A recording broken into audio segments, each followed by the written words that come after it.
Basé sur notre expérience de nos modèles, précédentes caméras, on a souhaité rajouter certaines fonctionnalités. Donc il y a ce bouton d'appel vidéo qui permet de faire se comporter la caméra comme un interphone.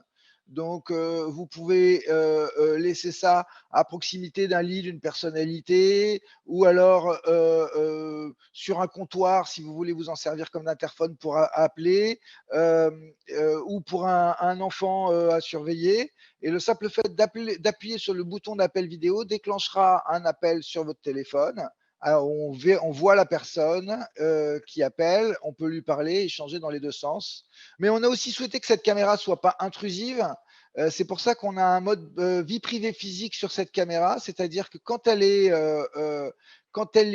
active, on voit clairement qu'elle est en train de filmer, Mmh mh. mais quand elle est inactive, elle se referme et il n'y a plus d'objectif visible et ainsi pour les gens, ils peuvent facilement voir s'ils sont filmés ou potentiellement filmés ou pas. Mon conseil pour bien sécuriser le dashboard, c'est de bien positionner sa caméra et c'est l'exercice le plus délicat, c'est de la positionner au bon endroit pour qu'elle filme le meilleur angle possible. Donc Mmh.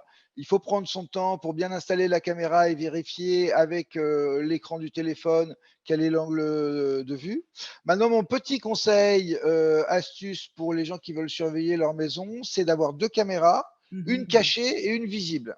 Parce que la meilleure protection, c'est d'abord la dissuasion. Tout à fait. Donc une caméra visible, indiquera au cambrioleur que la maison est surveillée et qu'il vaut mieux pas y aller. Mmh mh. Et une deuxième caméra cachée non visible qui filme dans l'angle de la première caméra, qui fait que si le voleur rentre quand même et essaye de s'emparer de la première caméra pour éviter les images, il sera filmé par la deuxième caméra qu'il n'aura pas repérée.